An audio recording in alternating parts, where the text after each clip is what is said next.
بسم اللہ الرحمن الرحیم الحمد للہ رب العالمین والعاقبۃ للمتقین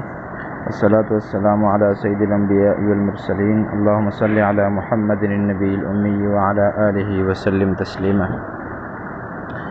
الحمد للہ علم الحدیث کورس کے سلسلے میں ہم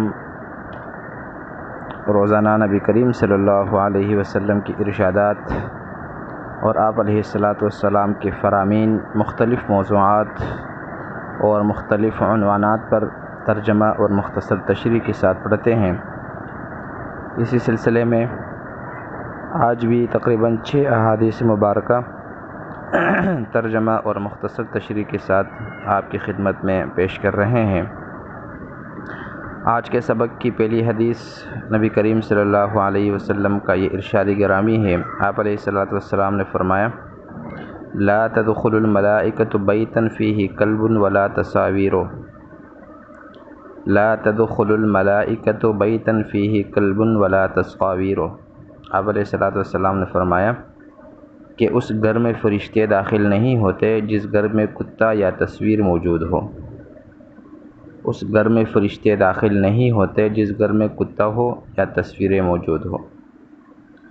پہلی بات تو یہ ہے کہ یہاں فرشتوں سے مراد رحمت کے فرشتے ہیں اور حفاظت کے فرشتے ہیں، کہ یہ فرشتے چونکہ انسان کے لیے خیر اور برکت کے باعث ہوتے ہیں تو یہ فرشتے پھر ایسے گھروں میں داخل نہیں ہوتے۔ البتہ وہ فرشتے جو انسانی اعمال کے لکھنے پر مامور ہے یا جو موت کے فرشتے ہوتے ہیں، روح قبض کرنے والے فرشتے ہوتے ہیں، وہ ایسے گھروں میں بھی داخل ہو جاتے ہیں۔ ان کی یہاں پر نفی نہیں کی جا رہی ہے،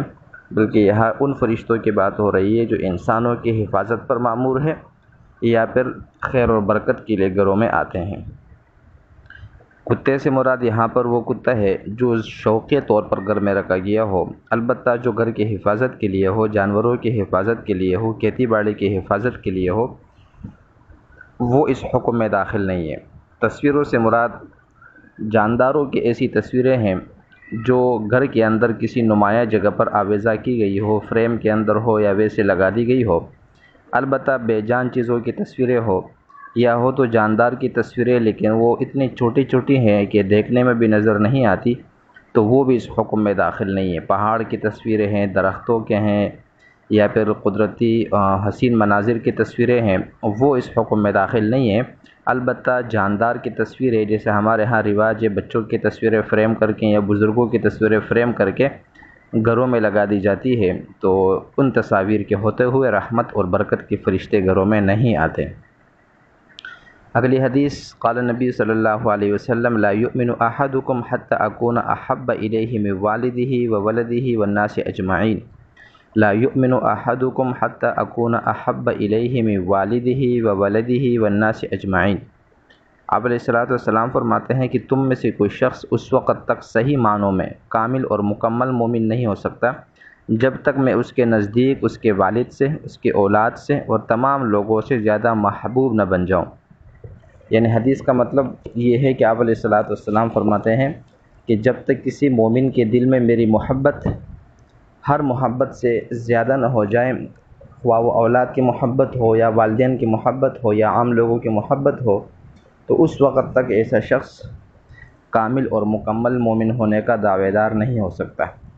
یہاں پر محبت سے مراد وہ طبعی محبت نہیں ہے جو عام طور پر انسان کو اپنے گھر والوں سے، اپنے بچوں سے، والدین سے ہوتی ہے، بلکہ یہاں پر مطلب یہ ہے کہ اگر کہیں اس محبت کا تقابل کیا جائے اور اس کو یعنی اللہ کے نبی کی محبت کو مخلوق میں سے کسی محبت کے ساتھ کمپیئر کیا جائے تو ایسی صورت میں اللہ کے نبی کی محبت غالب ہونی چاہیے۔ مثال کے طور پر اگر کہیں اللہ کے نبی کی شان اقدس میں کوئی گستاخانہ جملہ کا ہے یا کوئی نازیبہ بات کا ہے، چاہے کہنے والا کوئی بھی ہو، تو وہ ہمیں برداشت نہ ہو، یہ مطلب ہے۔ اور یہی مطلب اس بات کی دلیل ہوتی ہے کہ ہمارے دلوں میں اپنے پیغمبر کی محبت ہر محبت سے غالب ہے۔ اگلی حدیث، قال نبی صلی اللہ علیہ وسلم: لا يحل لمسلم ان يهجر اخاه فوق ثلاث فمن هجر فوق ثلاث فمات دخل النار۔ لا يحل لمسلم ان يهجر اخاه فوق ثلاث فمن هجر فوق ثلاث فمات دخل النار۔ آپ علیہ الصلوۃ والسلام فرماتے ہیں کہ کسی بھی مسلمان کے لیے حلال نہیں ہے، جائز نہیں ہے کہ وہ اپنے مسلمان بھائی کے ساتھ 3 دن سے زیادہ قطع تعلق رکھے، اس کے ساتھ بات چیت کو، تعلق کو ختم کرے، اور اگر کسی نے ایسا کیا کہ 3 دن سے زیادہ تعلق کو چھوڑے رکھا اور پھر اس حال میں مر گیا تو یہ شخص جہنم میں جائے گا۔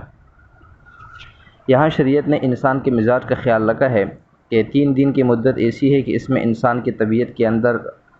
تبدیلی آ جاتی ہے، اور اگر کسی پر کوئی غصہ ہے، کوئی ناراضگی ہے تو وہ 3 دن میں عموماً ختم ہو جاتی ہے۔ اس لیے شریعت نے اپنے شوہر کے علاوہ کسی بھی میت کے اوپر 3 دن تک سوگ منانے کی، غم منانے کی اجازت دی ہے۔ تو معلوم یہ ہوا کہ 3 دن کی مدت ایسی ہے کہ اس میں انسان کے مزاج کے اندر تبدیلی آ جاتی ہے، اس لیے شریعت نے یہاں انسان کے مزاج کی رعایت رکھی ہے۔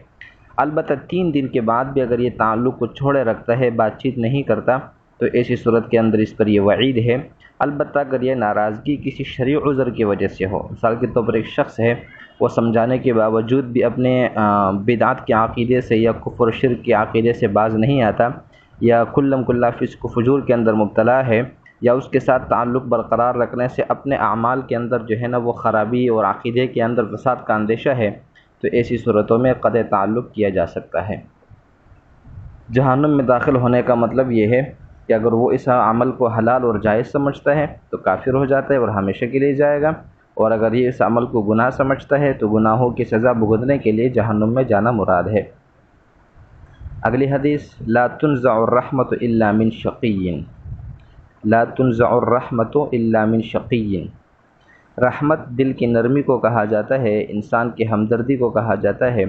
اللہ کے نبی فرماتے ہیں کہ دل کی نرمی اور رحمت یہ نہیں کھینچی جاتی، نہیں نکالی جاتی مگر بدبخت آدمی کے دل سے۔ مطلب یہ ہے کہ جو آدمی فاسق ہے، فاجر ہے، کافر ہے، منافق ہے، وہ اپنے گناہوں کی وجہ سے اپنے دل کو اتنا سخت بنا دیتا ہے کہ اس سے اللہ تعالیٰ یہ رحمت اور نرمی کا جو جذبہ ہوتا ہے، جو فطری جذبہ ہے، وہ اللہ تعالیٰ نکال دیتا ہے، اور پھر وہ اس کے دل میں کسی کے لیے رحم کا، کسی کے لیے نرمی کا، ہمدردی کا، ترس کا مادہ ختم ہو جاتا ہے، اور یہ انسان کی بدبختی کی علامت ہے۔ اگلی حدیث، آپ علیہ الصلوۃ والسلام فرماتے ہیں، الا لا يحل مال امرئ الا بطیب نفس منہ، الا لا يحل مال امرئ الا بطیب نفس منہ، فرمایا کہ خبردار، کسی بھی شخص کا مال دوسرے کے لیے حلال نہیں ہے مگر اس مال والے کی دلی خوشی اور دلی رضامندی سے۔ مطلب یہ ہے کہ ایک شخص ہے، اگر ہم اس سے اس کا مال یا کوئی بھی اس کی چیز مانگتے ہیں اور وہ چیز دیتا ہے، دل کی خوشی سے نہیں دیتا، بلکہ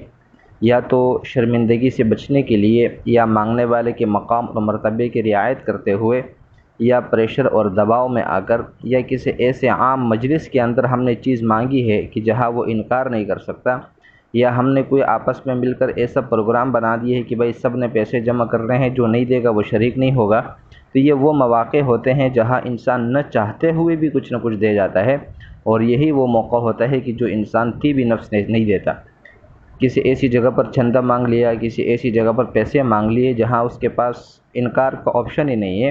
تو چاہے نہ چاہے وہ پیسے اس کو دینے پڑتے ہیں یا وہ چیز دینی پڑتی ہے۔ تو شریعت نے کہہ دیا ہے کہ ایسی صورت کے اندر اس کا مال جو ہے وہ غصب کے حکم میں ہوگا، چھیننے کے حکم میں ہوگا، اور اس کا حکم یہ ہے کہ یا تو وہ مال واپس کرے، نہیں تو اس سے معاف کروا دے، ورنہ قیامت کے دن اس کے بدلے میں اپنے اعمال اور نیکیاں دینی پڑے گی۔ اگلی حدیث، لا تصحب الملائکۃ رفقۃ فیہا کلب ولا جرس، لا تصحب الملائکۃ رفقۃ فیہا کلب ولا جرس، فرمایا کہ رحمت کے، حفاظت کے، برکت کے فرشتے اس قافلے میں شامل نہیں ہوتے جس میں کتا ہو یا گھنٹی ہو۔ فرشتوں کے بعد تو اوپر حدیث میں ہو گئی ہے کہ کون سے فرشتے مراد ہے، کتے کے بارے میں بھی بتا دیا کہ کون سا کتا ایسا ہے جو فرشتوں کے لیے رکاوٹ بنتا ہے۔